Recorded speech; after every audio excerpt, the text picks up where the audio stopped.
Hello to all my Paradise fans and welcome back to my channel. We are back with our weekly theory video where I discuss some of the more interesting and sometimes controversial theories after the most recent episode of Paradise Season 2. Now, with only 3 episodes left, we've got a lot to discuss about how this season could possibly end. In today's video, we'll be discussing where Teri and Bean could be and if there's a chance that they might not be alive. Episode 6 is right around the corner, and based on the title, we'll be speculating about some possible big reveals that might come to light. And lastly, we'll go over some more popular theories about where things might go for the rest of the season. We've got so much to talk about, so get your mushroom fuel ready and let's discuss some crazy theories after watching episode 5 of season 2 of Paradise. Let's get the conversation started and get into one of the more bigger talking points after episode 5, and that is, where is Bean and Teri?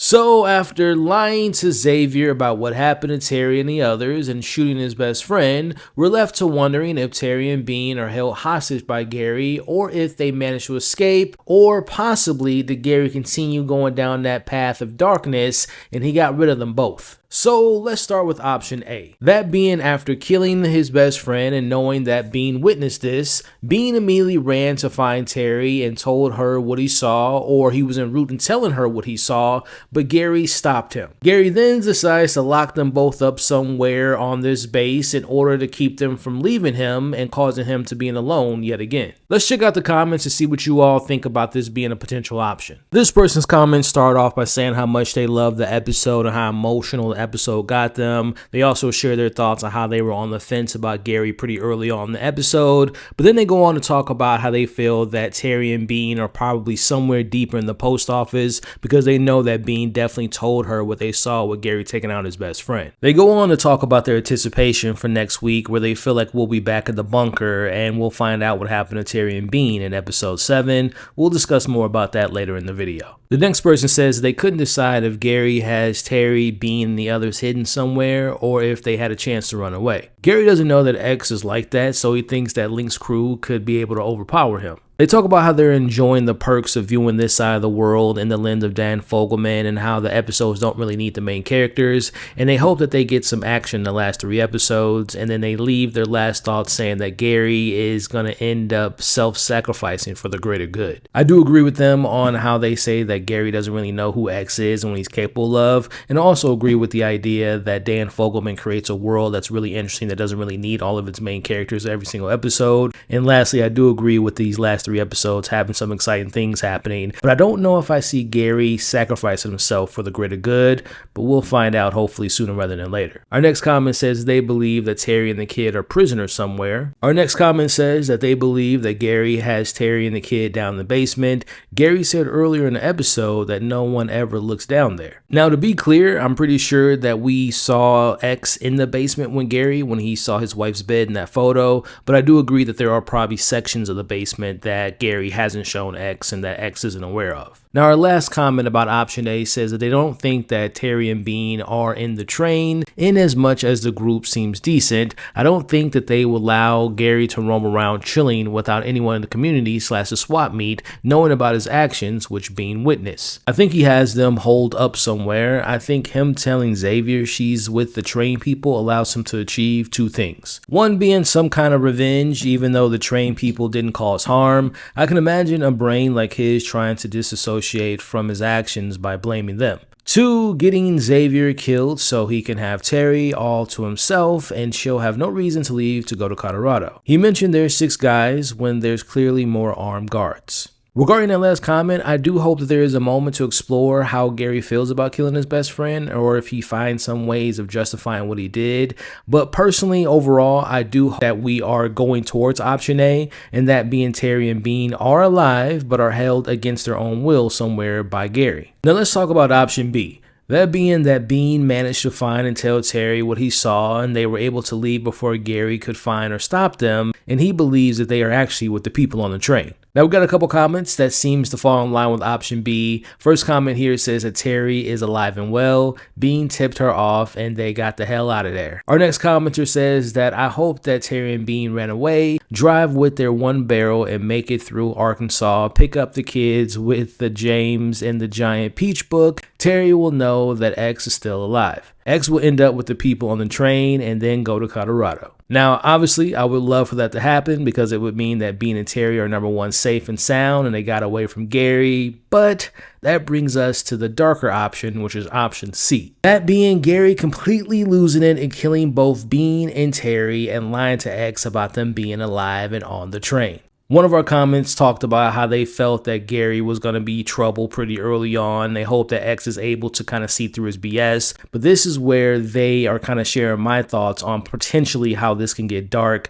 They say that I think Teri is alive, but I don't know about Bean. They also shared their thoughts about the food controversy. There were some people that were just wondering after episode 4, how is Annie Baby going to eat? So I thought that was kind of funny that they mentioned that. But to get back to the dark side, is there a possibility that Gary will either maybe kill Bean from stopping him from telling Teri what he saw, or killing both of them? I don't think the show's going to get that dark. Now, obviously the show has its dark moments, but I don't feel like they're going to kill Teri or Bean because I just don't think that's the type of show that we're watching here. But to play devil's advocate here for a second, there has been a common theme of characters losing their significant others in this season so far. Whether that be the developer losing his wife Alex, we have obviously Link not knowing this yet, but he's lost Annie. Is there a possibility that X will lose Teri? If that is the case, maybe this will lead him to Link in the future memory of them walking together, and maybe they're about to use Alex's technology to bring back their loved ones. Now, just to be clear, I don't want anything bad to happen to Teri or Bean. I don't want them to get hurt or killed.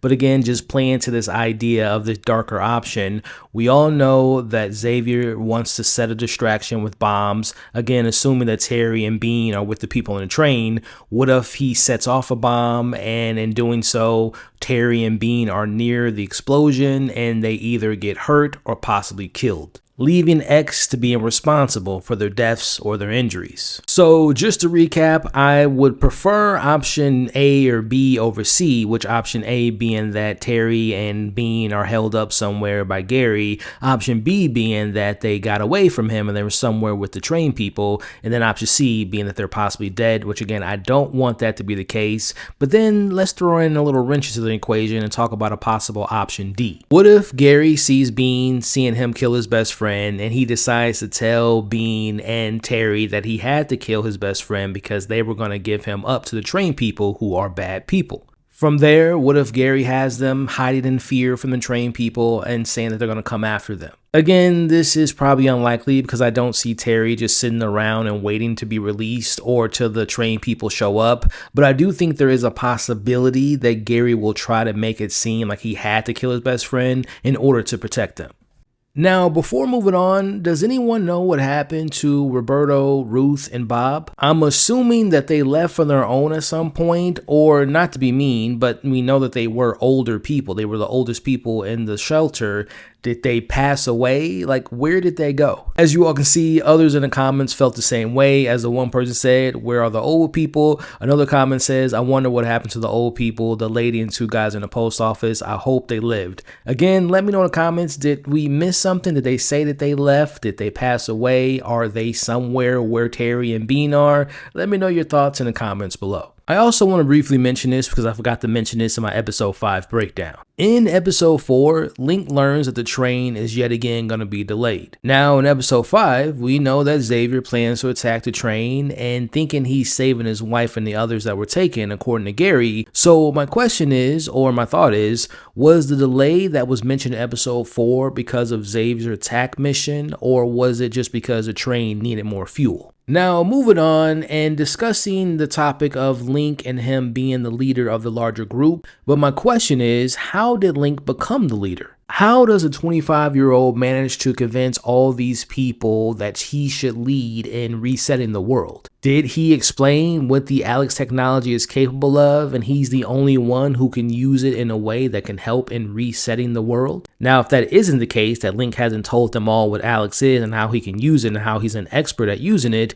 I don't know how else he would be able to manage to control, or not necessarily control, but to be a leader for these people, because nothing so far on the show screams that he is a leader. Again, I just don't see him being a person that people can get behind based on how much time we spent with him in episode 1, or maybe the Link that is in control of this larger group isn't the Link that we met in the first episode of this season. In a previous theory video, I posed the idea that maybe we're experiencing this season from another timeline, and this next comment seems to be thinking the same thing. Now, this next person left a really in-depth comment, and you all can pause the video now and read it through. They left a lot of good details about what they think happened to Teri, what's going on with Gary and Bean, but I want to focus on this major twist that they think might be happening coming pretty soon. They shared that they believe the Link that will meet up in Colorado is not the Link from episode 1, but another version of Link who never met Annie or fathered their baby. If you notice, the Link outside the bunker that we saw at the end of episode 4 was different than the Link in episode 1. In that episode 4, Link was more aggressive and he knew cultural references a la Sleeping Beauty. In fact, there are maybe 2 or more Links who are outside the bunker in Colorado, with the narrative leaning to the concept of quantum superposition and multiple timelines. I think this is the season-ending reveal and previews season 3.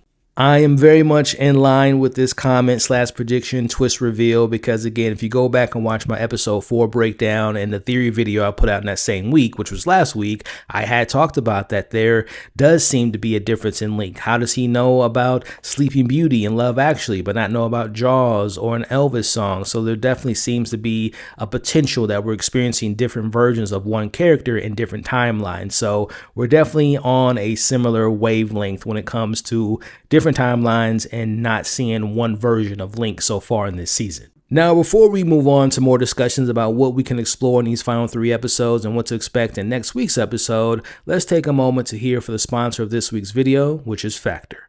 You know, I'm going to be honest with you all. The older I have gotten, the less excited I get about going to the grocery store. I mean, from getting ready to driving to the store, finding parking, you get inside the store, they don't have the things you need, and when you're in there, it's packed and it just becomes one stressful time. But that's where Factor comes into play. Somewhere between the first warm weekend and realizing short season is getting close, eating well stops feeling optional. Factor is how I stopped letting a busy schedule be my excuse. Fully prepared meals designed by dietitians and crafted by chefs. Ready in 2 minutes, no planning, no cooking. Just the other day, I had one insane schedule and I didn't have much time for a lunch, so I popped in this peanut tofu bowl that was to die for. I mean, I'm still thinking about it to this date. It was so delicious. Quality, functional ingredients, including lean proteins, colorful veggies, whole food ingredients, and healthy fats. No refined sugars, no artificial sweeteners, no refined seed oils. Meals that fit your goals and schedule, healthier eating, calorie management, more protein. And let's talk about the variety here. I mean, we're talking about 100 rotating weekly meals to keep things fresh and, of course, delicious throughout the various seasons. Options include high protein, calorie smart, Mediterranean diet, GLP-1 support, and ready to eat salads. Plus, the new Muscle Pro collection supports strength and recovery perfect if you're getting back into a workout routine. And of course, we have to talk about the convenience. Always fresh, never frozen, ready in about 2 minutes, no prep, no stress, so you can actually stick to your goals. Look, if you're like me, this is a perfect fit because if you have a busy schedule, you don't have time to prep your meals, cook your meals, Factor is your go-to option. Now, with that said, head over to factormeals.com/moviefiles50 off and use my special code MovieFiles50 off to get, check this out, 50% off and free breakfast for a year. Again, head over to factormeals.com/moviefiles50 off and use my special code MovieFiles50 off to get 50% off and a free breakfast for a year. Now, the offer is only valid to new Factor customers with code and qualifying auto-renewing subscription purchase. Again, head over to factormeals.com/moviefiles50 off and use my code MovieFiles50 off to get 50% off and a free breakfast for a year. Make healthier eating easy with Factor.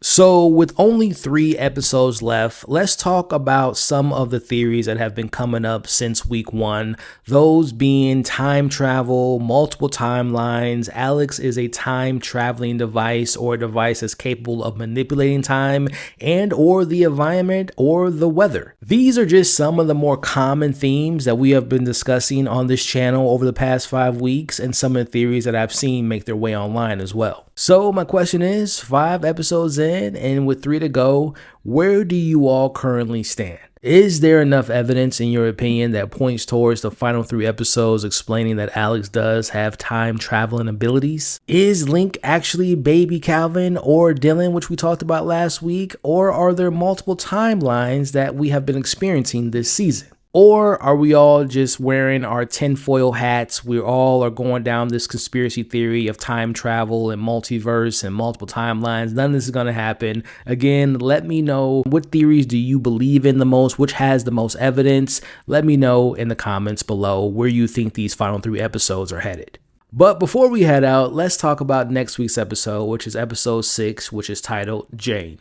The synopsis reads that Xavier and Gary set their plan in motion. Back in paradise, Sinatra takes action while Gabriella follows a new lead and Jane's past is revealed. So it looks like the present storyline will be the continuation of Xavier in the train situation and maybe being reunited with his wife Teri as they show off their new adopted white kids. Obviously, we also see that they talk about Sinatra taking action, which I believe we're going to see the confrontation between Sinatra and Link. We have Gabriella following a new lead. I'm assuming that has to do with the video or the audio she heard of Cameron talking to Sinatra and digging a little bit deeper in that. But then the last part talks about Jane's past being revealed. Now, I believe that's going to be probably the flashbacks of the episode, which gets me excited. Jane is obviously a character that we all hate, but I'm so excited to learn more about her. But I do wonder, why are they giving us a Jane-focused episode so late into the season? This being a perfect segue into this very interesting comment here. The commenter says, okay, random thought. Link not knowing Elvis and Jaws, but knowing Link equals Nintendo. Who's the bunkers Nintendo Wii fan? Jane. And he does say that he has a sister. So if you all will go back and listen or watch my episode 1 breakdown of the season, you all know that I had said that there's maybe a chance that Link and Jane could be brother and sister, because in episode 1, he mentions that he did have a sister. Now, my only correlation of like Link and Jane being brother and sister is he didn't say who her name was, and I don't think Jane is like her real name, but also we know that Link isn't Link's real name, so I kind of put those 2 and 2 together. Like, there are 2 characters right now that don't go by their actual names, and we know that Link has a sister, and I think a show like this would probably have a sister be someone important, that person being Jane. Now, to address that person's comments, I love how they tied it all together in regards to Link being tied to Zelda and that being related. Obviously, Nintendo and how much the Wii meant to Jane. We saw that in the season 1 finale. So I love all the connections, or should I say,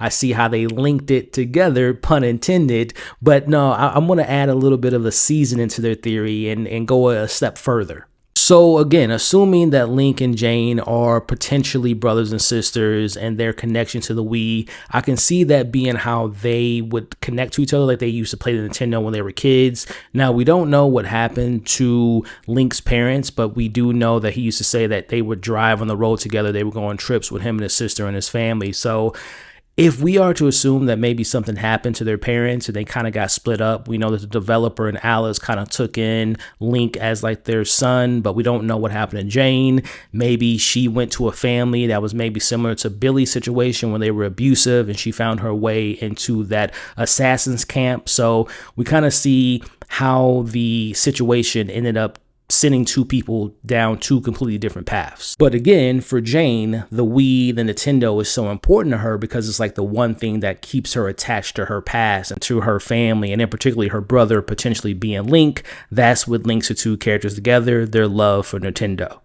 Yeah, I like that a lot. I'm really excited to see next week's episode. Again, Sinatra and Link meeting, everything going on with Xavier, and learning more about Jane gets me, again, I know we hate her, but I would love to learn more about this character and see if there is potential ties to her and Link and her family and her past. But with that said, I think that's a great place to end this week's video, and that's going to conclude this theory video for this week. So let me know what you all thought about today's theory videos with everything we discussed, from what's going to happen to Teri and Bean and Gary and Xavier. What do you all think happened to the older folks in the shelter? What do you all think about Link, how he became the leader? Do you believe that time travel is involved? Do you believe that Alex is a device that can manipulate time or the weather? And what do you all think about next week's episode, the reveals that might come of Jane being related to Link? Let me know your thoughts in the comments below. So again, I'm looking forward to the weeks ahead, but as far as our next theory video, what I'm going to probably do just to make it easier to sift through the comments, I'm going to probably make a community post on Monday or maybe Tuesday where you all can like dedicate your predictions and theories to that post so I can read them off in the next video. But between now and then, thank you all for watching this video. Thank you all for the sponsor of today's video, which again is Factor. You can find that information in my special code in the description of this very video. Thank you all for watching or listening to this in podcast form. If you're watching this on YouTube, like, share, comment, consider sticking around by subscribing. If you're listening to this in podcast, like, leave your thoughts in the comments, give this a 5-star review, and follow the podcast. Thank you all again for watching or listening. Don't forget that you all are awesome. Stay safe, and I'll see you all soon for episode 6 of season 2 of Paradise.